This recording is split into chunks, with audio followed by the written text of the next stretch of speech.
It's Big 12 championship, 10 a.m. on ABC.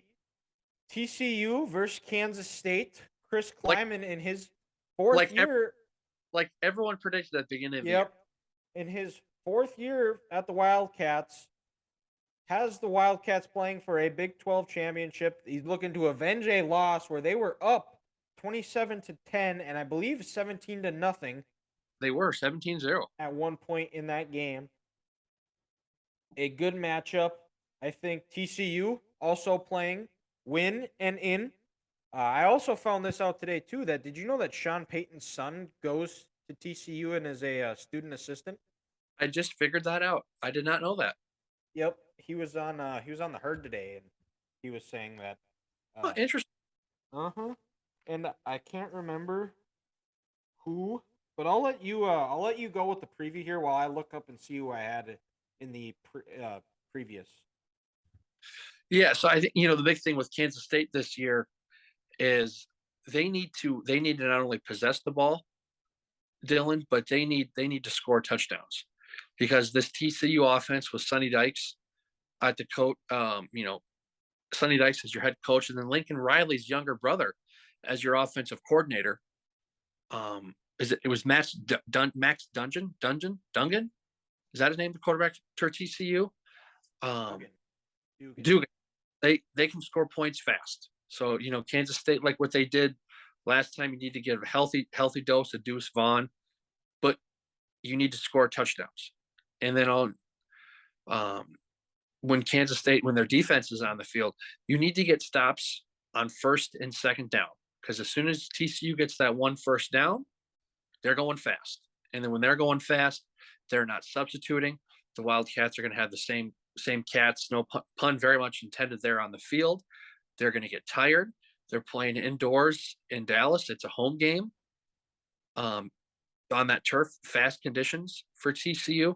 So Kansas State needs to win on first and second down and then make sure TCU can't get a couple of first downs and they really get that speed going on offense. And then also, when you're playing TCU, you're playing a 60-minute football game. These guys, they've been down in 8 of their 12 wins this year.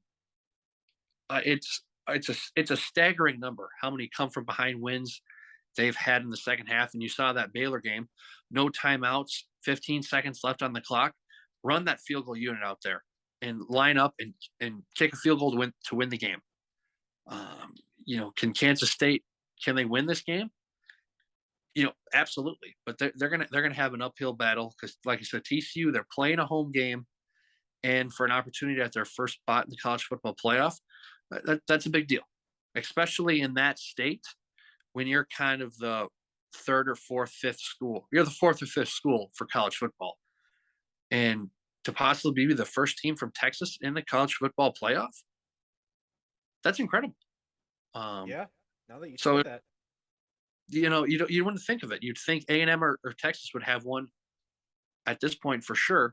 Baylor came close last year. Yeah, I think they were the 5 or 6.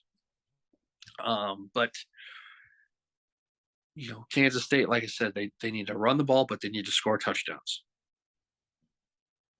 Yes. And for me, I had Oklahoma Baylor and Oklahoma winning the Big 12 championship. That Yep. one worked out well. I think I'm, both I'm are 6-6. yes. And I was with you. I had Baylor playing Oklahoma State, which was also a pick because Oklahoma State 7-5.